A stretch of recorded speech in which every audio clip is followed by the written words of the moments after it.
Take the exit. Turn right into the drive-thru. Nope, I'm making dinner tonight. You don't have time. Josh has practice. Oh, that's right.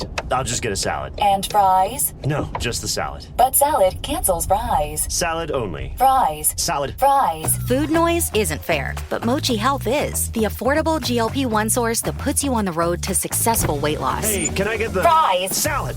Sorry. Learn more at joinmochi.com. Mochi members have access to licensed physicians and nutritionists. Results may vary.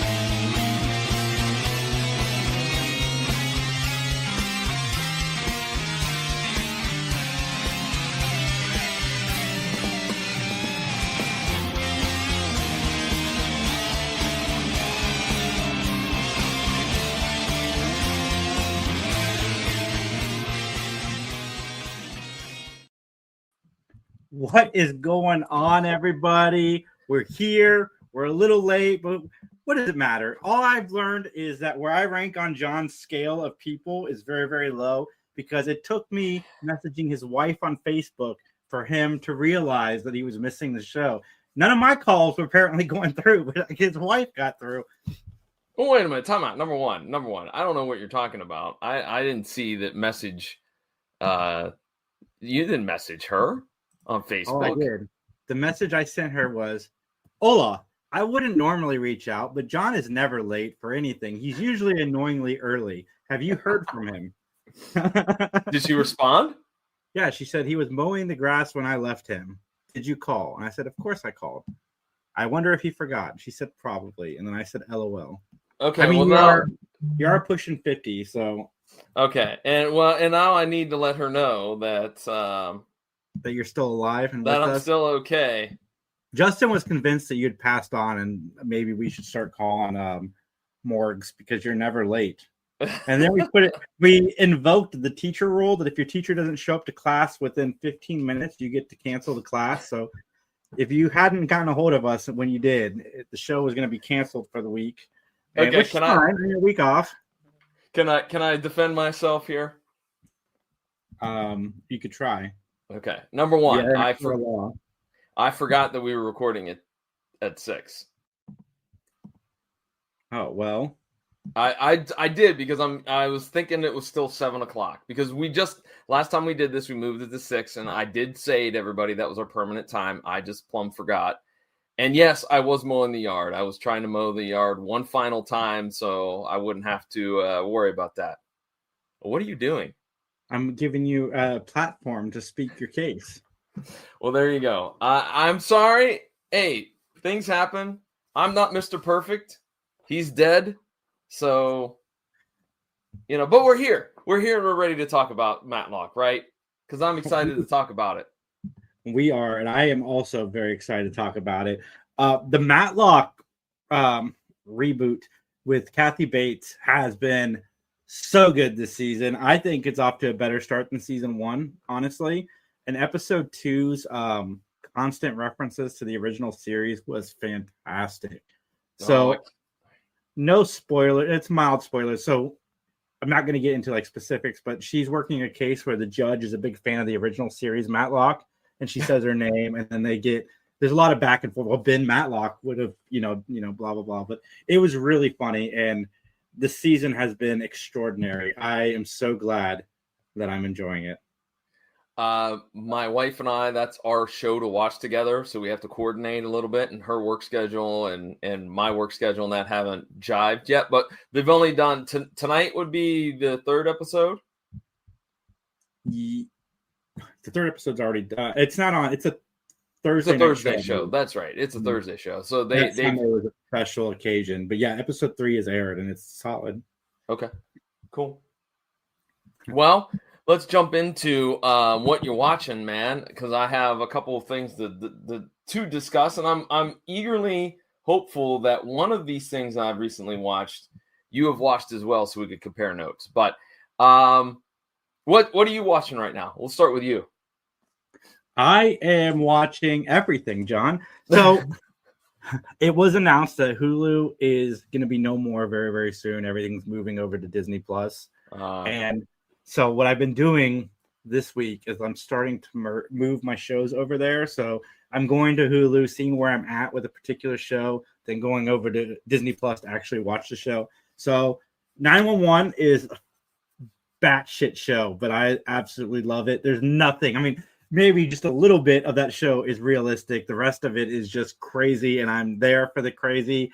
Some of our characters are in space now. It's fantastic. 911 Nashville also maybe a little bit more realistic still, but still kind of out there. I'm digging that as well. So one of the things I did this year, because Jamie watches Grey's Anatomy, is I'd seen the first 7 seasons of Grey's Anatomy, but I haven't seen anything really since, except for an episode here and there. I went back and watched the finale of last year, and then Grey's Anatomy current. So I'm current on Grey's Anatomy-ish, and that show is actually pretty solid. I'm not going to go back and watch the 20 seasons I've missed, but I'm glad that I'm jumped on when I did. And it was pretty easy to catch up.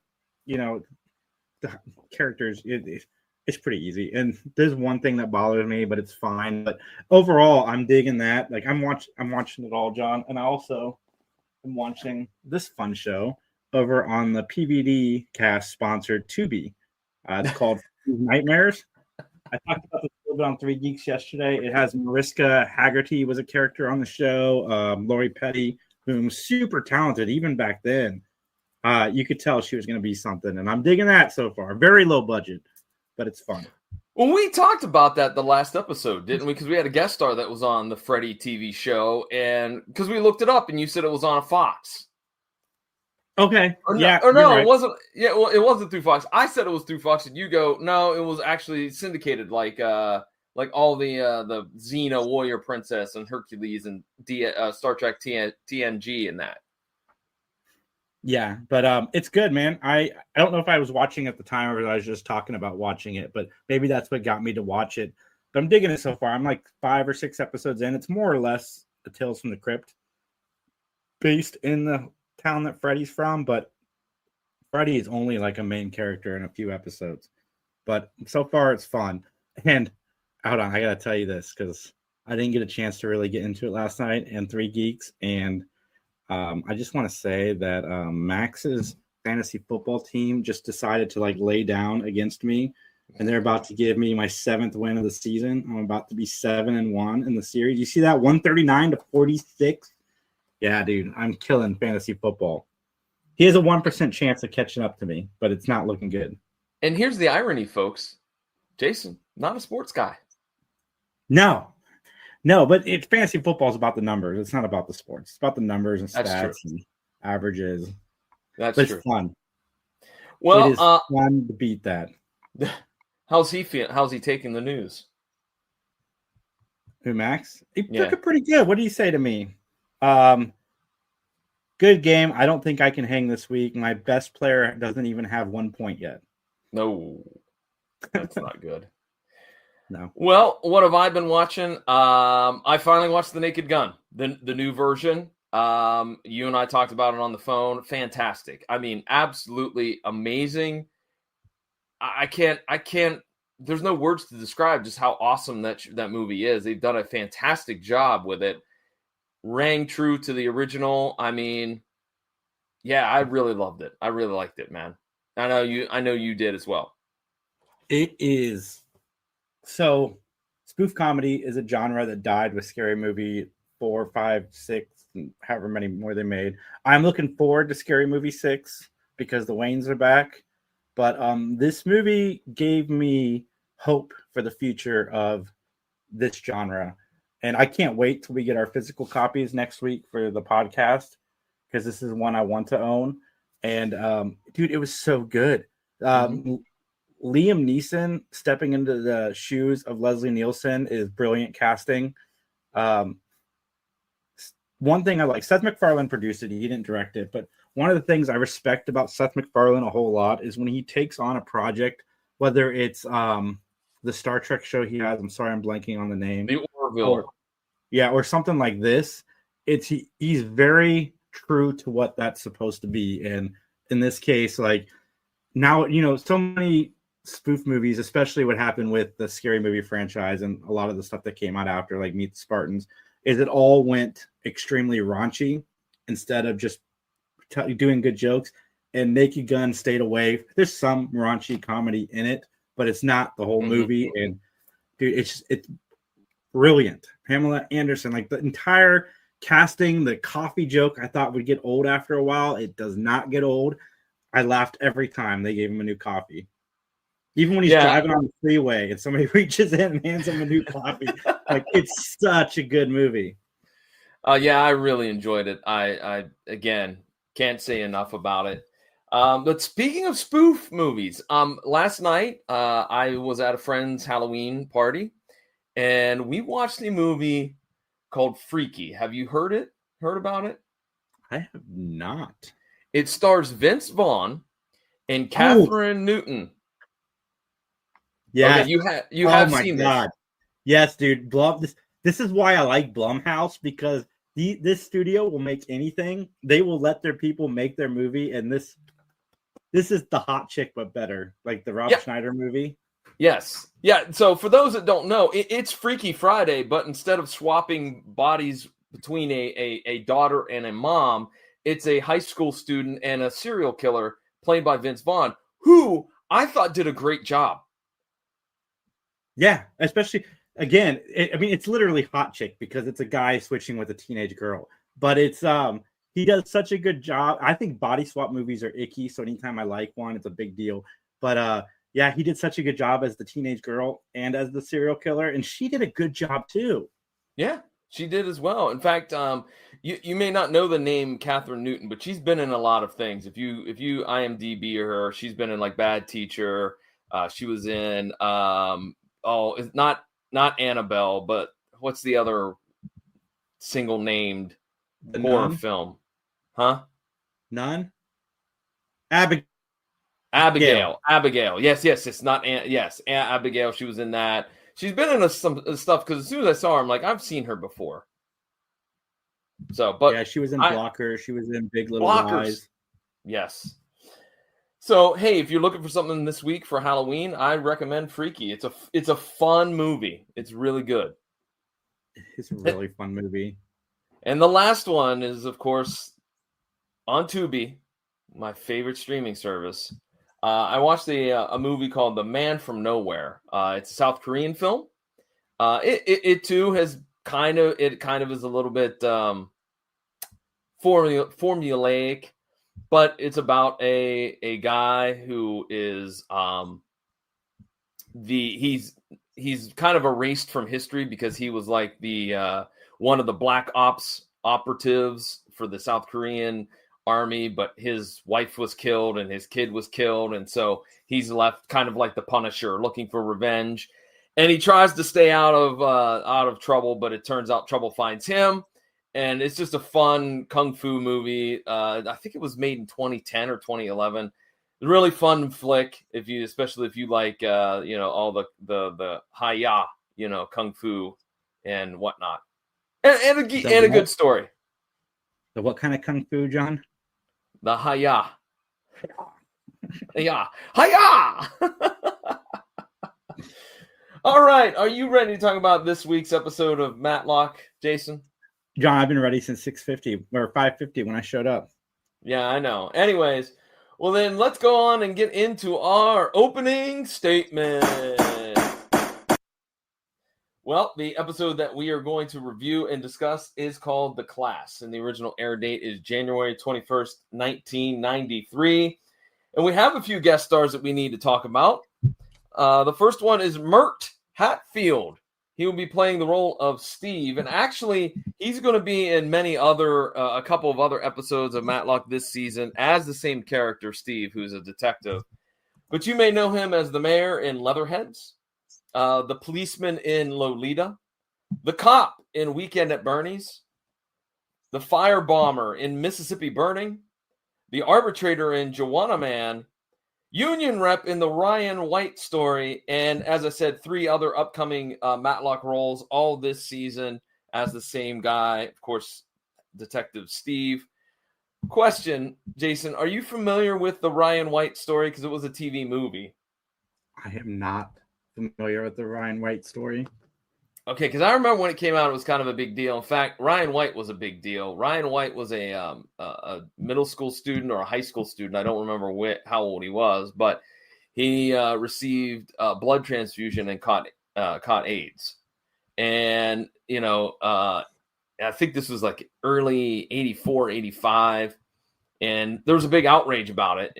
People on both sides of, whether that kid should go to regular school or not. It was kind of a big controversy for a while. I've seen it. We watched it in school. Seriously, you did? Mm-hmm. Oh, yeah, okay. I remember it. I remember it very vividly. He dies at the end, right? Yes, because he passed on in real life as well. Yeah. Sad story. Absolutely sad story. All right, our second actor is predominantly a voice actor. He does not have a lot of recurring roles in live productions, but David Kaufman will be playing the role of Mark Randall, but he's also known as the voice of Danny Phantom, including all of the different projects that Danny Phantom was in. That character was in a ton of crossovers with a lot of the Nickelodeon cartoons. He was also a voice actor on Goldie and the Bear, Doc McStuffins, Jimmy Olsen for DC, Beanstalk Jack, SpongeBob, Star Wars, other Marvel projects. The dude has I think they almost 170 some odd credits, but I'd say 90% of them are all voiceover work. I mean, the voice of Jimmy Olsen, dude, it's Doc McStuffins, man. My daughter watched a lot of Doc McStuffins. We even had the place for it. And he was the voice of Marty McFly. Did you mention that in Back to the Future? No, I did not. I did not mention that. He was the voice of Marty McFly as well. Oh, man. And he was on Freddy's Nightmares as Randy Jennings. Have you seen him yet? Hey, Justin, can you message me David Kaufman so I remember to message this guy? Dude, this is awesome. I need to reach out to this guy. He's been in some stuff. He was on Step by Step. But you agree with me, most of it's animated stuff, animated voiceovers. Oh, yeah. Good animated stuff, too. Yeah. All right, our third and final guest star is Heather McAdam. She will be playing the role of Carol Thompson. You might know her as Catherine Margolis on Sisters, Sarah on Beverly Hills 90210, Michelle in The Line of Duty, Ambush in Waco, Alex Lambardi in Facts of Life, Dewanna Pusser in the TV series Walking Tall. And ladies and gentlemen, prepare yourselves because we have ourselves a hat trick! Heather also played Caitlin Parrish in Perry Mason, The Case of the Heartbroken Bride, and she also played Jane Ballinger on an episode of Murder, She Wrote. So, there you go. Episode of Quantum Leap. Doogie Howser, she had the 80s locked. Yes. But here's the kind of the question that I have. Now, what you folks at home don't know is while I was researching, I looked at a lot of other actors and actresses who appeared in this episode, and a lot of them are, again, actors with 15 credits or 8 credits, or they're very, very skimp on the experience. So, Jason, this is my theory, and I don't know. You can tell me if you agree with me or not, but we've moved the production from LA to North Carolina. Is it possible a cost-cutting measure to use these less experienced actors and actresses rather than using those who might command a little bit of a bigger budget? What do you think? That's possible. But you didn't mention Tom Beards, who was in 208 episodes of Young and the Restless. He was also on Highway to Heaven, a show my grandmother loved, The Gladiator, and St. Elmo's Fire, where he played a rowdy undergrad. In the St. Elmo's Fire? Yeah. Yes. I don't even know what that movie's about. I know the Brat Pack was in it, but I don't know anything about it. Yeah, as I've learned, folks, that John has not actually seen very many movies. Me and Justin and John went through a whole thing of movies. Oh, dude, here's another guest star, Rob Longstreet. Great name. He was on Halloween Kills. He was in the television series that I highly recommend, Midnight Mass, Doctor Sleep. He was also in Aquaman. This guy is still pretty prevalent. I mean, with a name like that, how can you not be? Robert Longstreet, powerful name. He was on Pineapple Express, Dawson's Creek, and Divine Secrets of the Yaya Sisterhood, one of Justin's favorite movies. Oh, that was a jab. Shots fired. I was at a jab. I've heard that's a wonderful movie. It might be one of Justin's favorites. Who knows? All right. Well, with that then, Jason, I have a question to ask you. That question is this. Are you ever going to be late to one of these? No. That's not the question I need to ask. The question I need to ask is, can you give me your opinion, solely your opinion, and only your opinion, so help you? I never will be. And let's testify! It's time to testify! We're dancing for our audio only listener. All right. Opening scene for this episode called The Class is there's a harbor with some youngsters driving a boat, and the students return to the dock, and one of them says, hey, we're going to be late for law club. And I just wrote down the statement, you thought chess club was nerdy in high school. I mean, fair, but I would be down for some law club. You know what I want to do, John? I want to do something different that we've not done before that I think could be fun. I want you to predict what you think I thought of this episode before we get into it. And I'm going to do the same. Oh, I think that you hated it and gave it a 2 out of 5. I think you loved it and gave it 4.5. We'll find out. Okay, I'm writing it down. 2 for me, 4.5 for you. Jay. Okay. I'd be down for some law club. Like, for real, if they had this when I was younger, I'd do law club. Yeah.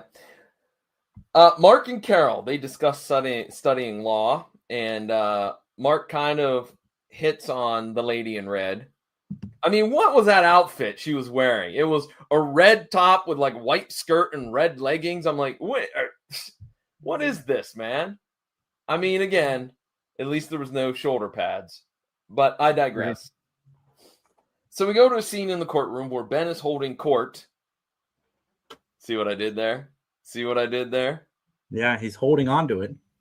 Anyways, so he's talking to some law students, and one kid keeps badgering Ben about the perfect murder. And we find out later that kid's name is Dawn. And then another girl wants to know about how to do the perfect murder as well. And by the way, that other girl never has a name, so we're just going to refer to her as other girl. So Ben explains it in like the worst way possible. I thought his explanation was stupid. Like, so you would need to have motive. No, really? You don't say. Okay, but that's not what they're asking. Let's not go step by step. Let's just get to the, Yeah. So 100%. So basically, there's a scene later where the kids are at a bar. And here comes a guy named Eddie. And Eddie, by the way, I thought looked like the actor Ron Livingston from Office Space and Band of Brothers. Yeah, 100%. Yeah. And from Loudermilk, which is a good show. I didn't know he was in Loudermilk. Yeah, he's the main character. He plays Loudermilk. Oh, is he? Well, yeah. Shiver me timbers, matey. I did not know that. Yeah. So Eddie was dating Little Red Riding Hood, but they broke up. All right. And Eddie won't let go of that fact. And so Mark tries to fight him, and he gets a shower full of beer for his troubles. I think definitely I would put money on Eddie to win the fight. I'm just saying. He looks like he could hold himself. So then we cut to a scene where Eddie's working on his VW in the garage, and all we see is a pair of feet. And those feet sneak up on him, and they kill him. Now, you know what? They're going to get into this later, but here's my question. Does the method of death seem to be a little flimsy if we're thinking about this realistically? I don't know. Okay, because the next scene is that his roommate can't find him. Eddie's roommate can't find him. And there's blood in a beer bottle, but there's no body. Okay, so I guess, like, did he break the bottle and then cut his throat? Like, I don't understand. Like I thought, honestly, going into that, I thought, oh, sweet, they're going to do the Mad Max. He's going to lower the jack on him and crush him to death. Like, that's what I was waiting for. And instead, we get something with a beer bottle. I don't know. I mean, yeah, the beer bottle could do the trick. I mean, I suppose if you cut his neck, but it's still, I don't know. You're going to have to break it and then hold a shard, and you're going to have to get a shard that's big enough to cut into the skin. I don't know. So we go back to the college, and Ben chats with the dean about Eddie's disappearance, because Eddie has been missing for 5 days now as of this scene. And the dean is a little bit upset with Ben because he's like, look, you gave them a how-to manual to get away with murder. And Ben's like, I'm just presenting facts, man. They, what they do is what they do. And we get angry, Ben, because the dean continues to ramble on and on about, look, you got to be responsible. You can't let these kids just, get all this information. Then they might do bad things, et cetera, et cetera. Well, they're law students. They're supposed to get all this information. Yeah, I thought this scene was a little blah, because I mean, it went a little long. I think they could have just had Ben say, look, I'm sorry, I didn't mean to do it, move on to the next, the next thing. But anyways, so Ben returns home, and he's singing a song to ease his mind. And then Leanne comes, and Leanne listens to what Ben has to say about his day and about meeting with the dean. And I don't know about you, Jason, but did this seem like some fake outrage from Leanne? Because she gets highly offended and blows a lot of smoke up her father's backside. I mean, you are the greatest. You are this. You are that. Blah, blah, blah. How dare he? I do. I love Leanne. She's my favorite. Well, so Leanne joins Ben at the next meeting of the law club. And she basically lays down the law and says, look, you guys are going to be involved in this investigation. You want to be lawyers? This is what lawyers do. So you're going to have to do this. And so, okay, they agree. But I wrote down, is this a good idea? And furthermore, I was distracted by this. You're talking about me being distracted by the group chat, which is true. But the other thing is, why was the judge's bench, why was there a white cloth over top of it? What was that all about? Maybe just to symbolize the judge isn't there. I thought there was something there for the evidence that they were going to whip that off and be like, haha, here is a recreation of Eddie's garage. But I don't know. I didn't even notice the white cloth, to be honest. Okay. All right. And guys, if you guys are watching us and you notice John stops talking, it's because somebody sent a message in the private chat. I admitted that it's distracting. I made no bones about it. So, but hey, if you want to let us know if you find that distracting, Jason, how can they get a hold of us? Oh, please email us, benmattalk@gmail.com. Or you can find us on Facebook at Mattalk Podcast. And and you can, of course, watch this live feed through YouTube, Facebook, all the places, right, Jason? All of them. I don't know why I'm doing your shtick, because you know them better than I do. Even on the PVD cast and Three Geeks channels, you can watch it. There you go. All right, so Leanne visits Eddie's house, and she interviews the roommate, and the roommate is kind of a jerk. He refuses to give long answers. He just gives, yes, I don't know, beats me. He gives those type of smart aleck answers. But we do find out that Bobby actually stole Carol. And then Carol was swiped by Eddie. So you take that for what it's worth. Mark and Don talk about the evidence, and Don accuses Mark of kind of maybe not having a solid alibi, which makes Mark a little bit mad. Leanne interviews Carol about Eddie and Bobby. And, of course, Eddie's that bad boy that every girl likes, The students all meet for law club again, and they all kind of pile up on Mark, all right? And there's some more dirty laundry aired, and none of the kids seem to have an alibi. And that's unfortunate because, as we know, ladies and gentlemen, I really was hoping that maybe, just maybe, one of the favorite alibis for Matlock would be used with somebody sleeping with somebody. Yeah. You know, let's go to. They don't have to be married. They just have to be shacking up somehow. Mm-hmm. There's always somebody shacking up. Especially in an alibi. You know what? I would love to talk to an attorney and say, has that ever been used as an alibi? Somebody shacking up with somebody?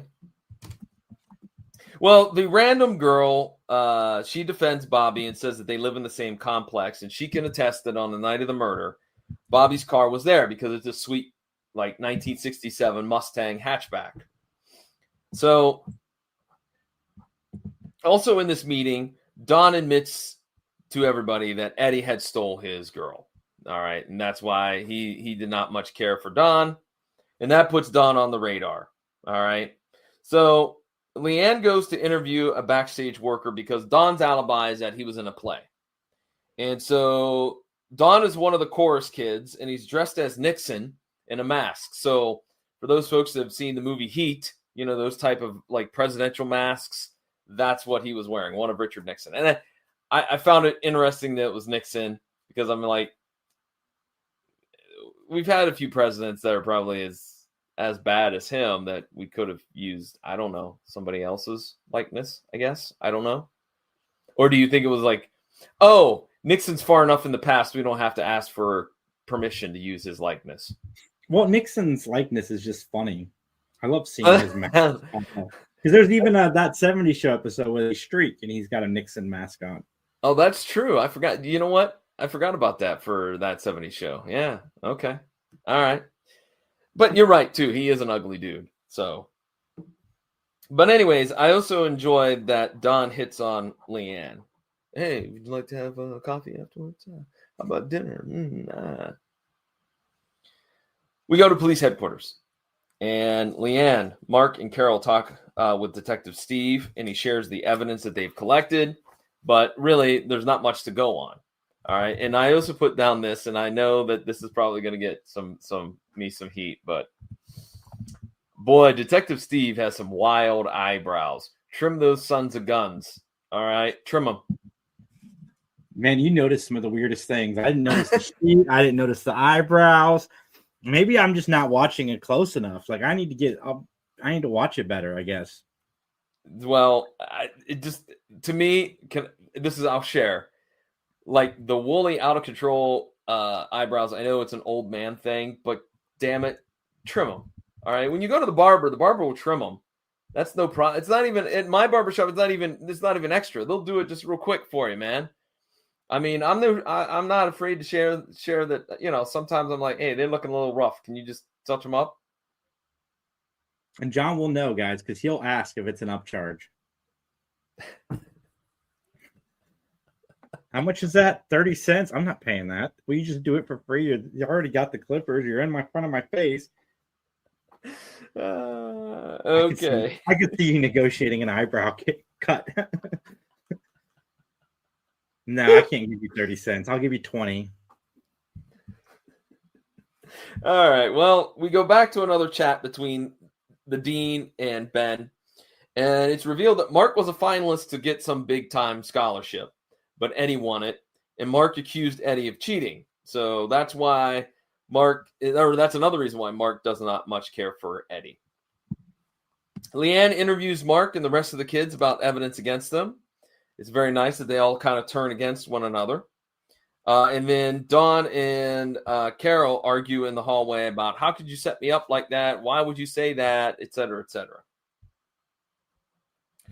Don, on the next scene, is caught messing around with Mark's car. Now, Mark's car, I don't know if it's an Alfa Romeo or what it is. It's a sleek car that is a convertible, so the top was down. So he was tinkering around in that. And basically, Mark was like, look, I'm looking for blood. There's got to be blood. And that gets into a little ruckus between the two of them. And so then we cut to a scene where Leanne talks to Don at his huge house. Oh, wait. I wrote that down. But it's not really his house. Oh, no. Anyways. So, hey, John, Tell the folks about the PVD cast for like 1 to 2 minutes. Oh, okay. You got it. Okay. Jason's got to go get food. That's what he. So I'm late to do this broadcast, and he's ordered food. See, look at what I put up with, folks. Look what I put up with, ladies and gentlemen. Jeez. In fact, we're making Justin's life a living heck because of all this shenanigans going on. But what can I say? By the way, my lawn looks nice. Since if you were wondering, I thought I could fit it in one final cut. It's here in Ohio. It's getting cold now. We're starting off days in the 30s, getting to the mid 50s or late 50s. So, or upper 50s. I said late 50s. No, that's somebody's age. Anyways. So, but hey, you want to talk about the PVD cast? It's 500, ladies and gentlemen. That's right. Episode 500 dropped this week. I am so proud to nobody cares about your lawn, John. Hey, not cool, man. Not cool. But hey, episode 500. It's a huge episode. I'm very humbled to have it. It is, of course, streaming now through pvdcast.com or wherever you find great podcasts. Sergeant Slaughter, the franchise Shane Douglas, and the man Beast Rhino are all my guests. We're going to talk about some wrestling. We're going to talk about some action figures. We're going to talk about their careers. So check it out. Again, episode 500. Anyways. This is what I was waiting for. I'm sorry. I thought you were waiting on food. I went all over town looking for these Friday the 13th cans. Finally got one. Now, you're not going to open that, are you? Not that one. Not the other 11 I'm going to drink. All right. Justin's getting mad at us. Anyways. All right, well, let's jump back into it. So Leanne, as I said, talked to Don at his huge house, but it's not really his house. Oh, no. Don is a gigolo, ladies and gentlemen. Just a gigolo everywhere I go. So his sugar mama pays him $4,000, all right, to be her sweetness, so to speak. And she has an alibi. She says, hey, I was at the performance, and then we went and had dinner afterwards. Now, Jason, I know we're both I am a taken man, but we're both red-blooded American men here. Would you be a gigolo for $4,000 a month? No, I need more than that. Maybe in the 90s, but $4,000 a month doesn't pay for nothing nowadays. Okay. All right. Well, let's see. What is Justin? Can you look up what $4,000 was in the 90s, please? Justin, can you find out what a gigolo makes in 2025 for us, please? Yeah, both of those. Those would be great. Yes. What is Deuce Gigolo's income in 2025? So Carol shows up at the house, and at the house of not the house that is the gigolo Don's house. No. At the house of Ben and Leanne, and they kind of go over her car, because one of the things that they talk about is that Carol went to the library. She parked in one spot, but then when she came out, there was her car was in another spot, and she just assumed she forgot where she parked. But there's varnish on the gas pedal, and this is exactly where I knew exactly what happened. I don't know about you, Jason, but right there, I'm like, I've solved the case. Yeah, the varnish is a big deal. The varnish is a big, big deal. The equivalent of $10,000, well, $19,915 today, an increase of $5,900 over 35 years. All right, so there you go, Jason. For almost $10,000, would you be a gigolo a month? Oh, in a heartbeat. No matter the looks or the age or whatever. I mean, age, of course, they had to be legal, but no, I'm good. Whatever. You said $10,000, right? $10,000 a month. Oh yeah, well, 9,900. I'm in. Okay. All right. Where do I sign up? All right. So Ben says that the kids, he collects all the kids, right? And he mentions the fact that Bobby and Carol dated, and Carol dumped Bobby, and Carol didn't want a large commitment, but then Bobby was a little bit mad that as soon as she broke up with him, she jumped into a relationship with, of course, Eddie. And so that rubs him the wrong way. Eddie has a boat, and we saw that at the beginning of the episode. And there's varnish on the gas pedal of the car of Carol, but there's also varnish on the shoe of Bobby. And so what we can figure out is that the varnish is identically the same, and it wasn't dry. It was applied about 7 o'clock in the evening, and it wouldn't be dry till 1 in the morning. So that goes to show that boat had been moved by Bobby. And why would you do that? Because Bobby, quote, borrowed the car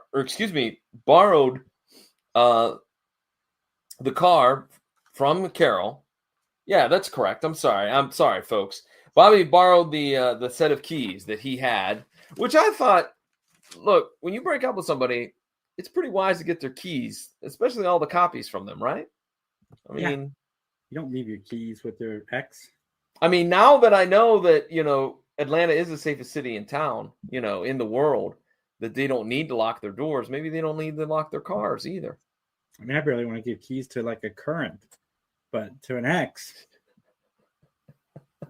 True. Very true. Well, anyways, so basically he borrowed her car, drove over to Eddie's house, put the body in the car, drive the car over to the pier, get on his boat, which is where he gets the varnish on his shoe, takes the boat out to the middle of the sea or the ocean or whatever, throws the body overboard, returns the boat, returns the car. It's unfortunately that parking spot that it originally was in is taken, so he goes and parks the car somewhere else. And that, my friends, is pretty much what happens, and nothing happens to Bobby. I'm like, so we're not going to arrest him. We're not going to have Bob Brooks there or anything. He just gets to walk away. And so Ben and Leanne on the boardwalk discuss their feelings about the case. And that, my friends, is the episode called The Class. Jason, do you have anything else? No. All right, then let's get into our closing statement. This is the part of the podcast where John and I will rate the show on a gavel system. 1 gavel means 5 gavels means we absolutely loved it, and negative 30 gavels means we're going to go teach a class on Parcheesi. John. Parcheesi? Where do you rate this episode? Time out. I haven't thought about Parcheesi nor played it in like 30 some odd years. But I've never played nor thought about it. Really? Oh, until just now when that word popped out of my mouth. Oh, maybe we should get a Parcheesi night going on. But anyways, remember, you said that I would rate this a 2, and I said that you will rate this a 4.5. You're pretty close. I gave it 3 gavels. I thought it was middle of the road. I didn't think it was great. I did like that there was a different kind of perspective for the episode, that it focused more on the perspective of the students. I like that Angry Ben was there. I'm so glad that they kept the focus on just one plot and we didn't have another plot going on. Negatives, I thought the characters Don and Eddie were a little bit overplayed. They were chewing up some scenery. The ending I thought was weak. I didn't really like the ending at all. And unfortunately, there was no Conrad or Cliff, which maybe is a good thing because, again, this was a nice 1 episode tale. And I think if you added in others, then you're going to stretch things out. And then we're with another double episode.